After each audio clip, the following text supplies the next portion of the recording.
Hi everyone, I'm doing my next section on my John Maxwell for the charismatic leader. And today is about encouraging others to pursue their dreams. So everybody can kill a dream, but not everybody can encourage a dream. And there's a quote in here from Mark Twain. It says, "Keep away from people who try to belittle your ambitions. Small people always do that, but the really great make you feel that you too can become great." So I think it's important for us to remember that on our teams, when we're working on teams, whether it's in a business or a non-profit, you need to be somebody who is focusing on others' dreams, what they want to dream, what they want to accomplish. And when you do that, when you feed into them and you encourage them, it helps them. So I've worked with a lot of new immigrants to Canada, many of whom have come from India or Africa. And they come to talk to me because I've been here a long time. And many of them are surprised that I can't get any work except minimum wage. And they're like, "Why? You're so good." I said, "Oh, I don't know. It's the same thing everywhere I work. I get a job, then people cause problems for me, then I get let go. Either people are having marital problems, or their wives are having cancer, or somebody's got something, and then they take it out on me, and then the team lets me go." And they're like, "Is that how Canada is?" I said, "Yeah, that's how it is."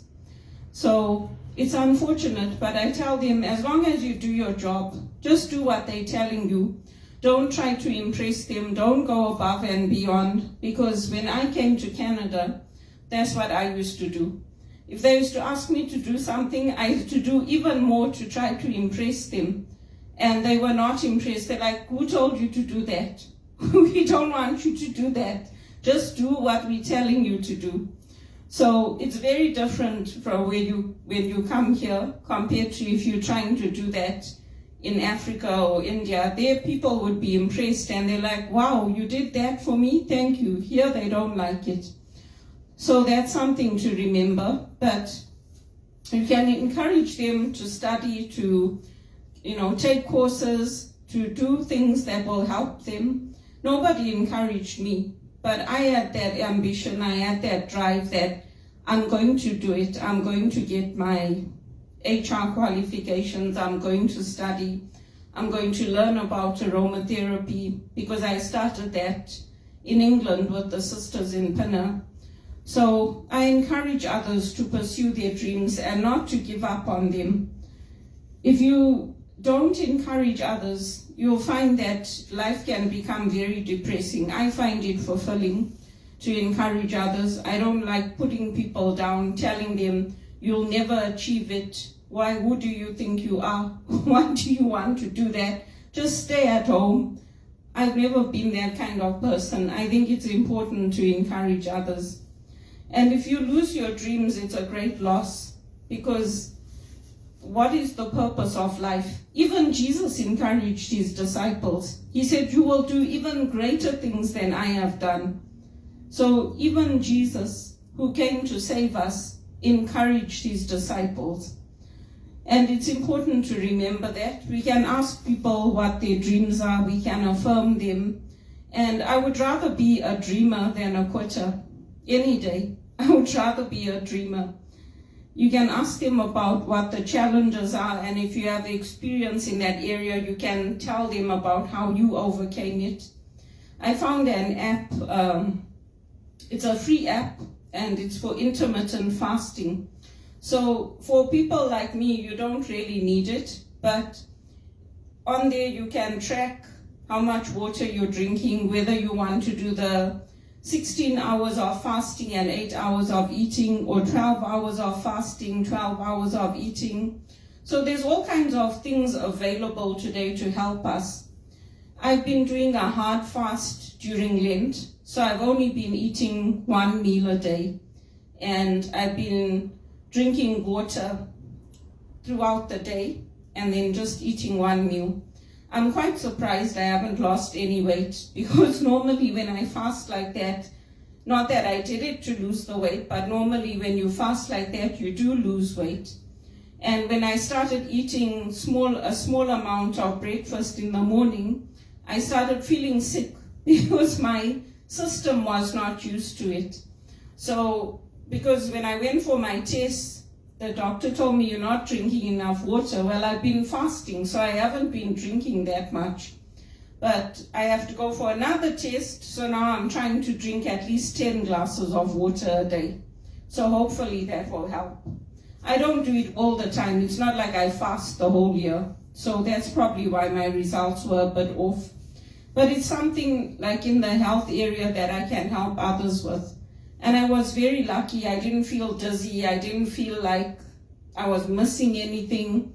Even now with the doctor telling me, oh, you can't drink alcohol. Well, I don't really drink alcohol anyway, so I'm not going to miss it. I don't eat a lot of high cholesterol foods. I don't eat a lot of fried foods, fatty foods, cheeses, dairy products. I have dairy now and again, but it just helps if you're not somebody that's craving those things, because if you are, it makes it harder. So we can help people to understand the challenges and how we overcame them. We can offer our assistance. That's what we do when we volunteer. We offer our assistance, whether it's in the church or a non-profit, or even just talking to people. We can offer our assistance.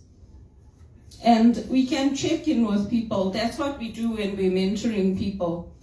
And we can say, how's it going? How we can have accountability partnerships. So there are different ways of doing that. And some people even hire coaches to help them, to keep them on track. So there's different ways of encouraging people's dreams. And we can be dream boosters, not dream killers. So I always say the African leaders, all the African parents, including ours, our Indian community, you always heard, leave Africa. There's no future here. Don't stay here. Go to England, go to Canada, go to America. Don't stay here. Well, when you come to England and Canada and America, you find that, you know what? We didn't have that bad a lifestyle in Africa. So many of us, and I've heard this from people that I worked with as well, they're saying, our children are also saying the same thing as you. Like, you guys are all complaining, is it that bad? We're like, yeah, you guys don't know how good you have it over there. Because you have a community, you get together, you have our clubs, you do things. And they're like, no, just stay there. And we're like, yeah, the point is going to come where the African leaders are actually going to realize that, you know what, we shouldn't be encouraging our children to leave the continent and to go elsewhere and not stay here. It will come, but when it's going to come, I don't know. I still miss Africa. I miss Zimbabwe. But it is what it is, and I do what I can from here to help. And I think encouragement for me, even if I look back on my life, I was fortunate. I had teachers who encouraged me. I was made a prefect in junior school.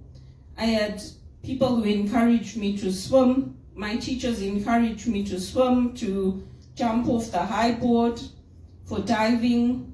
And it was a very high board. It was like an Olympic-sized swimming pool.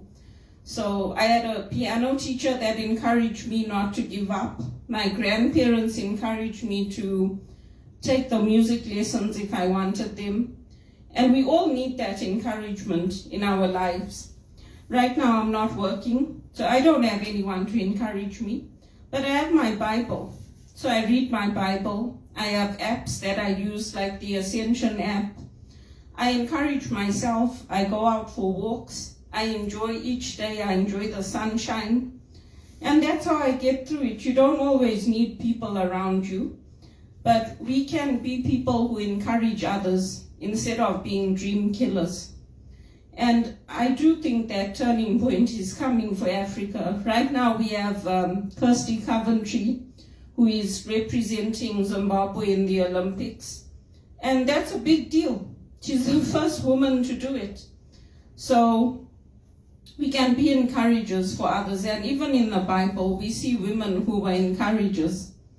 And it's important for us, because if we don't encourage ourselves, people are sometimes just going to be dream killers. They're just going to be people to say, well, I've got my own daughter to consider, or I've got my son's girlfriend to consider, and why should I help you? And sometimes people can be very cruel in that way. And it's very hard if you're coming here as an immigrant and you're on your own. So when I meet women and girls in the workplace or I'm mentoring them, I try to encourage them because it's very, very hard. It's very difficult. And even with my health challenges, I won't give up. I've never been a quitter. I won't give up. Now my blood pressure's coming down. I'm sure over time with the medication it will be better. But I know how I am. I get very, very frustrated when I can't work and when I don't have an income. And some people are not like me. They don't care. They're like, whenever the job comes, I'll do it. I'm not like that. I get very anxious. I don't like not having an income coming in. I don't like being sitting at home doing nothing, not earning my living. So we have to know ourselves too, and we encourage ourselves. So that's the chapter for today. I'm still looking for my administration work or any kind of job where I can use my skills, and I've done project management, I've done administration, office management. So I'm hoping something will open up for me soon and I can go back to work. And it's beautiful out there today. Who knows if we're going to have more snow with the lake effects, but right now it's really nice. So I'll leave you with that, and if you know of anyone looking for facilitators, speakers, or administrators, you can get in touch with me or get in touch with the John Maxwell team or HRPA. Any of them will be able to help you to get in touch with me. And today was a busy day for me. I went out, I did groceries, I took something to the church, I came back, I did my reading. So I keep myself busy. By the time you finish cleaning up and everything, half your day is gone. So it's a good thing to encourage ourselves and to keep focused on the good things in life.